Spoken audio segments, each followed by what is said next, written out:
Madam Deputy Speaker, I would like to begin this evening by thanking my constituents in Portishead whose dogged determination not to be treated as supine cash cows has led to this debate, which I am proud to have achieved on their behalf. The residents at Port Marine, a beautiful development in Portishead that transformed derelict industrial land into an extremely desirable place to live, these residents bought their properties, some leasehold and some freehold, with an external property management company managing some communal parts. My honourable friend the Minister will recognise in this tale a situation mirrored up and down the country, with uncertainty about bills and charges at one end of the spectrum and the inability to sell properties which are effectively valued at nothing at the other. There are two key issues here: the variable service charge and the fixed rent charge. I'm also grateful to Sebastian O'Kelly of the Leasehold Knowledge Partnership, who described the situation thus: it is an arrangement cooked up by developers and councils. It means developers have a management company and income stream that they can sell on to management companies such as FirstPort, and the council saves money by not adopting these open spaces. Meanwhile, the often younger buyers of these properties end up paying council tax and the management charges, while older locals, often living in more valuable housing, pay to the council only. The situation is increasingly being described, Madam Deputy Speaker, by what it is, namely a fleecehold.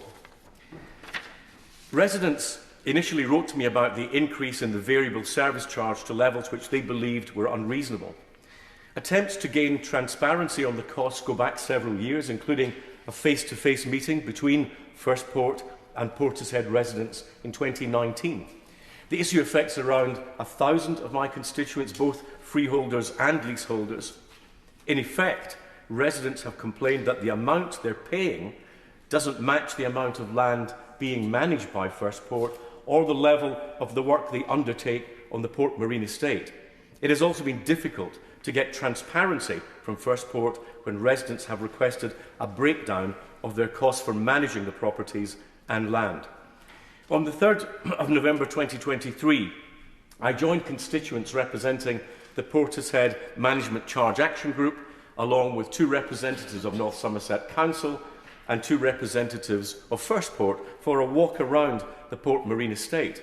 This was to look at the areas managed by FirstPort and those areas managed by North Somerset Council.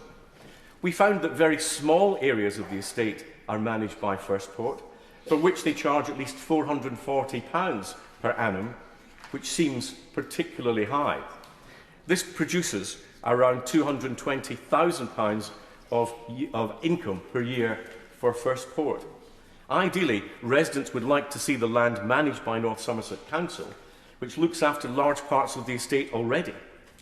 Naturally, however, the Council would like to receive a substantial sum from FirstPort to transfer these duties, but with no agreement forthcoming, it's easy to see why my constituents find themselves in something of a trap. I'll give way to the Honourable Gentleman. Can I commend the Honourable Gentleman for North Somerset for bringing this forward? He's right to bring this issue to the attention of the House. Does the Right Honourable not agree that whilst the Leaseholder Advisory Service gives free advice for England and Wales, as it should, the advice is not granted in all situations? So your constituents, the Right Honourable Members' constituents, when they sought advice, were in many cases were unsure of where they stand without costly legal advice. And the Government and the Minister must provide much more clarity across the board. Well, I'm grateful to the Honourable Member. Madam Deputy Speaker, I will go on to set out just how horrendous some of these charges are and how it can be very difficult to get legal redress for my constituent. It's no doubt a situation that the Minister has heard described on a number of occasions. Now, we all understand that communal land must be managed for the benefit of all. No one disputes that. But it needs to be done in a way that is fair and equitable, predictable and transparent. And currently, the position provides none of these. I'll give way to the Honourable Gentleman. He's absolutely right that many of these arrangements were never made clear to people when they purchased the properties, and too often developers have taken a shortcut to actually create a secondary income stream when actually they should be paying some lump sum to the local authority to take over the responsibilities. And it's a double whammy for those who are on the end of it, isn't it? Madam Deputy Speaker, I swear that there was no collusion here, but the honourable gentleman takes me very neatly onto an even more horrendous example than the one that I've already set out, and that relates to fixed rent charges. Now, firstly, let me just set out to the House the history by which property companies can fleece freeholders by this mechanism. Across the country as a whole, rent charges are rare, but they do exist in parts of England such as around Bath and Bristol and Manchester. A real problem can arise when a buyer or their conveyancing solicitor fails to spot their presence in the title deeds. Why? Because rent charges, which were introduced mainly in the late 19th and early 20th century, were put in place when landowners wanted to sell land at a reduced cost to a developer. They would sell the land on a freehold basis, but would retain a legal interest in the land and charge an annual fee or rent charge, which is in place forever. The rent charge was typically, historically, between £2 and £10, which was quite a lot in those days, but has been regarded as nominal in recent years. While many rent charges have fallen dormant, others have been bought up by property companies who are now ruthlessly enforcing payment. The rent owner is entitled to recover any sums due, but does not have to send a reminder to the freeholder, and as I understand it, is legally entitled to impose a penalty after 40 days when the account inevitably falls into arrears, usually by taking out a statutory lease on the home as security. That would then make the property almost impossible to sell unless the freeholder pays thousands to redeem the lease. And this, Madam Deputy Speaker, is outrageous. Let me outline the issue with particular respect to Portishead. In 2011, solicitors acting on behalf of Crest Nicholson, the original landowner of the development, wrote to FirstPort, then known as Consort, advising them that the fixed rent charge should be reduced to £1. When FirstPort shared this information with some residents and reduced the charge accordingly, they didn't do it with all residents and continued to invoice some to the tune of between £100 and £150 per annum. And these residents were later refunded. But after trying to renege on this agreement at the end of 2022, FirstPort informed residents in December 2023 that they again intended to start charging £100 to £150 per year for the fixed rent charge. Now, FirstPort have argued that because no deed of variation was entered into to confirm this reduction, meaning the agreement to reduce the fixed rent charge was not legally binding, that they can effectively do what they like. FirstPort, needless to say, residents who were not advised in 2011 that they needed to enter into a deed of variation or log the change with the land registry are extremely unhappy. Recently, under pressure from residents, Crest Nicholson and myself and FirstPort agreed to keep the fixed rent charge at £1 per annum, providing residents entered into a deed of variation. It's instructive to see what Crest Nicholson have made of this debacle. On February the 9th, they told me that, and I quote, "Crest's view is that the decision being taken by FirstPort to unilaterally reimpose the fixed rent charge of the properties at Port Marine is not only unfair, but the underlying mechanism within the transfer is potentially open to challenge in the courts. This is because the annual charges they're proposing to claim, that's between £100 and £150 a year, are not what a court would consider to be nominal amounts, which is a requirement for the fixed rent charge to be lawful under the Rent Charges Act 1977. Interestingly, Crest also told me that, quote, "Many of the residents wrongly believe that this money is being paid in exchange for FirstPort performing a service. FirstPort is already able to recover its costs for enforcing covenants from the variable element of the charges, so FirstPort's claim that this is the purpose is at best questionable." Now, following a meeting I had with Crest Nicholson at the end of March, they have now made it clear that they will no longer be handing out contracts to FirstPort. So let me turn to this deed of variation. FirstPort initially quoted residents £300 plus VAT to enter into the deed of variation, offering this as a discounted price. In their letter to me of the 7th of March 2024, they said that their legal fees for entering into any type of deed of variation would normally be £500 plus VAT.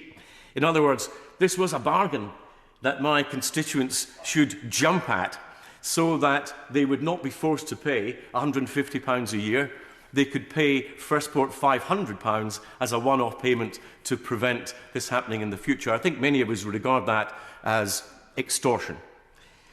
What this whole saga has done is caused my constituents a great deal of stress, but despite that, they've indicated that this £150 is tolerable, meaning that they are willing but not happy to enter into the deed of variation and be done with the whole saga. And FirstPort have set a deadline of the 30th of June this year for residents to enter into this deed of variation. So, we have a variable service charge which can be raised and enforced without any clear and transparent links with services actually being undertaken. Then we have the truly horrendous situation where rent charges, which have no relation whatsoever to any service being provided, can be raised and applied, effectively with the threat of making properties unsellable, and the only means of escape is for residents to enter into deeds of variation at a price determined by, guess who, FirstPort. Let me be clear, Madam Deputy Speaker, that I regard this as daylight robbery, a historical anomaly which has no place in our modern society. And I'm sure that FirstPort will not be the only property company acting in this way up and down our country. And I ask my honourable friend, the Minister, as his department introduces regulations subsequent to the passing of the Regeneration and Levelling Up Act and looking at leasehold reform, to see how quickly we can redress these wholly unacceptable positions and consign them to the dustbin of history, which is where they belong. Minister Lee Rowley. Thank you, Madam Deputy Speaker, and it's a great pleasure to respond to this short debate and to have the opportunity to be able to talk about this hugely important issue for so many colleagues around the House. And over the past few months, as we've been talking about leasehold, more and more colleagues have come up to me to highlight some of the iniquities, some of the problems, some of the challenges that they are seeing in their constituencies.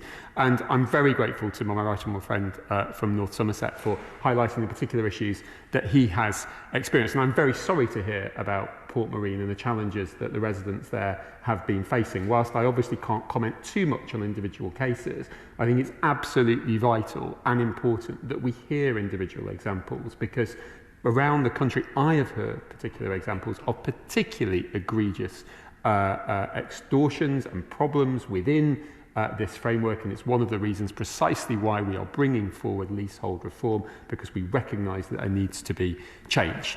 Leasehold can work in some places, and some elements of it can be successful. But the problem, as my right honourable friend has just outlined, is that there is too much bad practice in the leasehold sector. There are too many distortions within that tenure. There are too many inefficiencies which can be exploited. And frankly, there are too many rent seekers in there who are trying to exploit those distortions and those inefficiencies.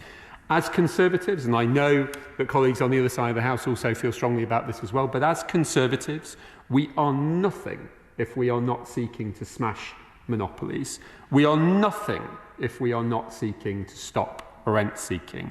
We are nothing if we are not seeking to make markets more perfect, and we are nothing if we don't stand up for the little guy. And it is stories like my right honourable friend and certain from North Somerset have highlighted today, which highlights the reason why we are doing this. And absolutely, there is a way to go in making this market more perfect, but that is exactly what we are trying to do. The Leasehold and Freehold Bill will bring into law many reforms to better protect and to empower leasehold. Existing leaseholders will find it easier and cheaper to extend their lease or to buy their freehold. Reforms to the cost regimes for enfranchisement and right to manage claims will make them more accessible, enabling leaseholders to take control of their building and therefore their future. I'm very happy to give way to him. Well, I'm very grateful to him for giving way, but the issue of the rent charges also applies to freeholders. So it's not just leaseholders who are the victims here. And an amendment to the 1977 Rent Charges Act would be able to deal with this once and for all. Can I encourage my honourable friend to look at amendments when we bring forward legislation on this? And can I say that if the government doesn't want to bring forward such an amendment to the 1977 Act, I will be more than happy to do so as an amendment myself. Friend, he is absolutely right that there are both impacts to freeholders and leaseholders. They impact different types of property and different types of tenure in different way. The 1977 Act that he rightly references, some elements of those rent charges will be extinguished by that Act in 2033. But we also, and that's been in law for before I was born, but there are also a number of things that also need addressing. And one of the reasons why the Leasehold and Freehold Bill is being brought forward is to address some of those. And I will come to some specific points from my right honourable friend in a moment, if I may. As he has outlined, there are two main areas that this discussion that Port Marine has highlighted. There's a whole range of reforms which are necessary across the leasehold sector and which the bill is seeking to address. But I want to just touch on the two main ones which he has indicated, variable service charge and then the rent charge point, which he just quite rightly highlighted a little bit more. On variable service charges, the bill as it stands will absolutely make progress in a number of these areas. It will not fix what has happened in the past, but it absolutely seeks to minimise the chance of it happening again. Unjustified increases in variable service charges are not acceptable.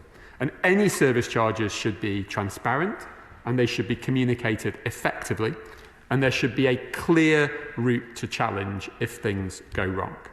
The bill currently ensures that all leaseholders will receive key minimum financial and non-financial information on a regular basis, which includes a standardised service charge demand form, an annual report of charges, timely provision of service charge accounts, and the right to obtain other relevant info. That is a significant step forward from the discussions that I've had both with leaseholders and freeholders in my constituency, but also I know from having spoken with colleagues all around the House who have similar issues. We are also taking measures on service charges to ensure that leaseholders are not subject to unjustified legal costs and can claim for the first time their own costs from landlords where appropriate when they go through the tribunal process and they win. So there will be a significant change on variable service charges coming as and when this bill is passed through both houses.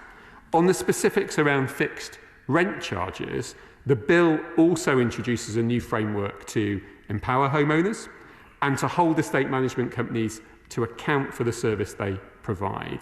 There will need to be more transparency of information.